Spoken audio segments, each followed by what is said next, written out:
Hello there, and welcome to the first episode of Coffee Chat with me, Maddie, your Boynton Beach City Library barista.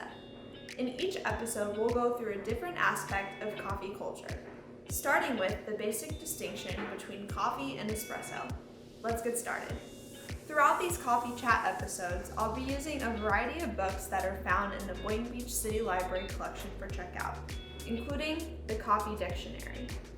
To visualize these demonstrations, I'll be using a collection of different coffee materials and products, including the Espresso machine, which uses capsule technology. Here's a little background about capsules, as provided by our handy-dandy coffee dictionary. So Nestle invented capsule technology back in 1972 under the Espresso banner. Since then, other systems from other companies have emerged and have been very successful. The main benefit is the ability to control and oversee more of the coffee brewing process. Capsules simply contain ground coffee, but with the aluminum or plastic capsule coupled with inert gas, flushing means that the freshness of the coffee is preserved for impressive lengths of time. That said, the technology is capable of acting as a superb brewing system, and since certain espresso patents ended in 2012, specialty coffee roasters and companies have begun to enter the market. When we first think of coffee, many of us visualize this, which is your typical ground bag of coffee. And with Nespresso, this is what your typical Nespresso capsule looks like. And the cool thing about Nespresso is that it has this barcode around the edge, which can read the drink and tell it exactly what type of thing you're brewing. At its essence, coffee and espresso are the same thing. They all originate from a coffee tree, which, if we look into this book, also available in our collection called the Home Barista, we see that there are different species of coffee tree, but generally they tend to grow around 10 feet and flourish in tropical conditions. Each cherry contains 2 green seeds that, once processed, become what we know as coffee beans.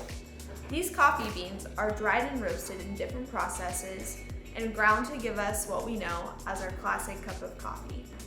Espresso starts out the same way as a coffee bean, but the difference is this. Espresso is coffee brewed under pressure, which we see explained in the Coffee Dictionary. Brewing espresso under high pressure drives the CO2 out of the coffee, which then becomes the crema on top of the espresso. The pressure allows us to grind finer and increase extraction potential by having enough force to pass the water through the finely ground coffee. Since espresso is coffee brewed under pressure, the caffeine results per ounce vary drastically.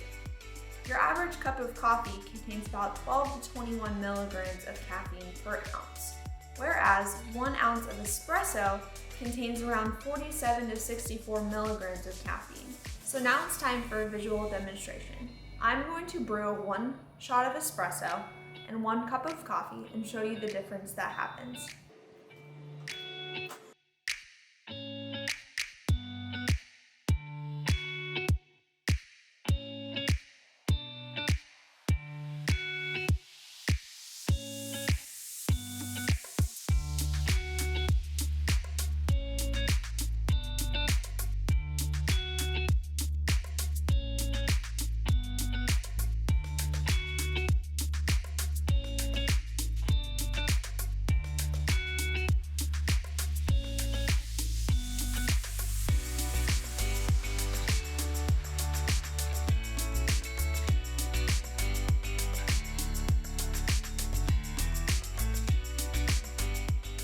Alright, so I've gone ahead and brewed my espresso and my coffee, and we can look at what the difference is. So on the espresso right here, you'll see this layer of crema that resulted from the high brewing pressure. And this is actually 2 shots of espresso. So normally your typical shot would be about half this, but still with that fine crema on top. And if we take a sip, the resulting taste is much more bitter than your average first sip of coffee. And as I said, each ounce of this contains about double the amount of caffeine that 1 ounce of coffee contains. And so then we look at our cup of coffee, which, as you can see, there is no crema. It is just your standard cup of coffee. And this is 8 ounces. And so if I take a sip of this,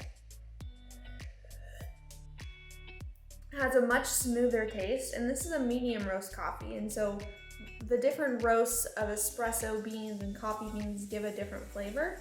And if we hold these up together, you can see the difference. It's about double the amount of coffee and no crema on top.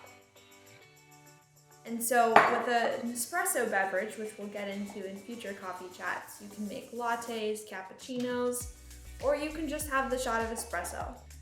And so I thank you all for attending our first ever coffee chat. It was fun to go through the differences between coffee and espresso. And if you have any tips or tricks of your own that you would like to share, feel free to let us know. And we'll see you on the next coffee chat. Bye.